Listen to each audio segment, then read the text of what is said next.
Assalamu alaikum wa rahmatullahi wa barakatuhu. E bandiraɓe sehilaɓe, ko salminde on e juurade on e siftinde on ko renda ko. Allah walli en noon lewru maayi nol ko aadodirano mbaɗen feere gollen yamirore nde. So ndendi ene ballodira yo kuubno aadi biyaɗo, sabu aadi o ma wallu en e golle men jara yeeso. Kono sen deƴƴi tan en deƴƴi tan wodat no wayi, nde wonno eɗen gandi ɗeɗo golle ko golle jawdi. Hono ko jawdi ara wawa nadde hen mbawen dañde ko ɗen golloro golle ɗe. Wadde min mbiyon kadi bisimilla meɗen e galle meɗen, bisimilla meɗen e golle meɗen.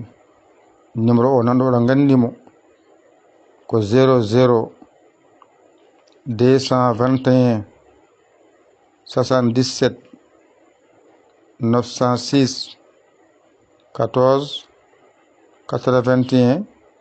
sa waɗi yahaya tan li yettoto en, sa noddino gay noon jata WhatsApp to lesto ngara kala indema eɗo gonɗa ɗo, wawa windede ande a addi. Kala gadduɗo ene anda ene andi addi, mo addani ene anda addani ƴetto addude. An deweteɗo ko deweteɗa ko rendi joɓa ɗum, amo rewago kam gasi aɗa andama. An ka jaɓɓi ko heewi ko aɗa anda. Goto kala e men addi hen ko wallude wallodirde. No waɗi jokken golle ɓuuri jokke golle. Ko golle men ɗe ndenduɗen jokkenɗe, ballenɗe, jinganenɗe. Lewru maayi on mbiyanoma neɗɗo so tawi lewru maayi o muñanama haale 5, o muñanama haale 10, o muñanama haale 15, o muñanama haale 20, o muñanama haale 25, o muñanama haaluru maayi ko heddi hen kadi ko heddi muñal.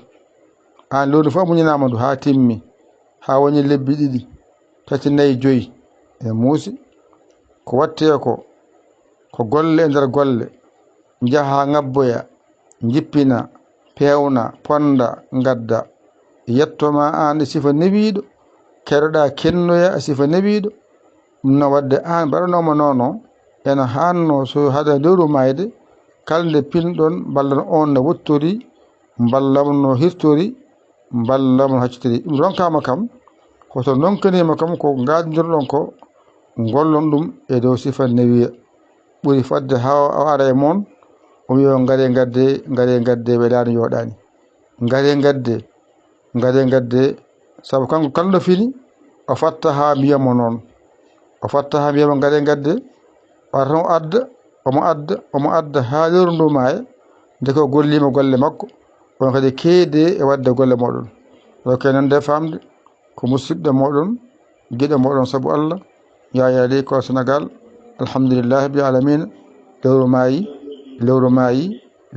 ngare gadde wassalam.